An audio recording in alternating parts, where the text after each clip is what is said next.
And we head now to Poland, where new details are emerging about the CIA black site prison that was set there from 2002 to 2003. It was the first such prison set up by the CIA in Eastern Europe in the aftermath of 9/11. And it was where self-declared 9/11 mastermind Khalid Sheikh Mohammed was waterboarded 183 times. Now, while more than 10 years have passed since its closure, many questions remain unanswered. A decision expected this year from the European Court of Human Rights as to whether Poland violated international law and participated in torture, and portions of a 6,000-page Senate Intelligence Committee report on the CIA's interrogation program are also expected to see light of day. Joining us now to give us more details is Adam Goldman from The Washington Post. Adam, thanks for joining us. Thanks for having me. Now, the CIA black site in Poland was one of many that we've now found out about, of course, after the fact. But you wrote in your report that it was arguably the most important. Why is that? Well, that's where Khalid Sheikh Mohammed, the admitted mastermind in 9/11, was taken, along with several other key detainees, and that's where the initial information gotten from them was that's where it took place.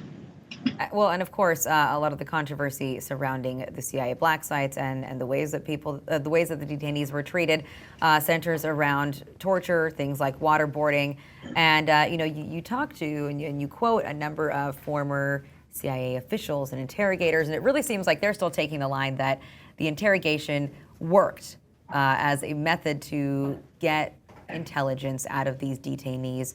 So tell us why it is that if we do get to see publicly at least some excerpts of this Senate intelligence report, how it might shift the debate.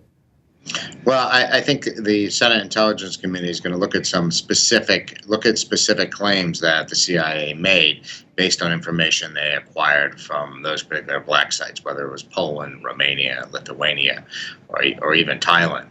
I think the people who were involved in the program, these former CIA officers, will argue not necessarily that waterboarding worked or sleep deprivation worked. They would argue because we had these people, we were able to get valuable information out of them.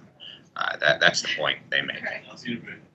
And what do you think the chances are, too? Like I said, there has been a lot of debate and discussion as to whether or not we, the people, will ever actually get to see any of the details of this report. What do you think the chances are there?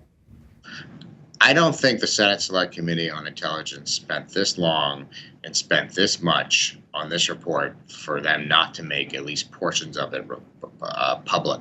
I would expect us to see an executive summary made public, a lengthy executive summary. I mean, it's a 6,000-page report. The question is, how much of that executive summary is going to be redacted? You're certainly not going. You're probably not going to see Poland, Romania, or Lithuania mentioned in the sites, or some of the names of the people who participated in it, like the ones I published in the story. But I think we'll get a fair. We're going to see a fair amount.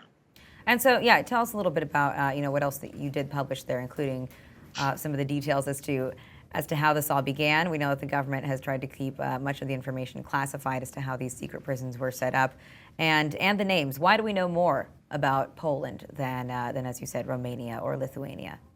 Well, we know a fair amount about Romania too. I actually published a story in late 2011 revealing that site. But we were able to figure out, the Washington Post, how much the CIA paid for this facility. That had been a question that had remained unanswered for a long time. And as time passes, people leave the intelligence community, and they, for whatever reason, they decide to talk. And I think the CIA realizes this too. Whatever happened there certainly wasn't going to remain secret forever.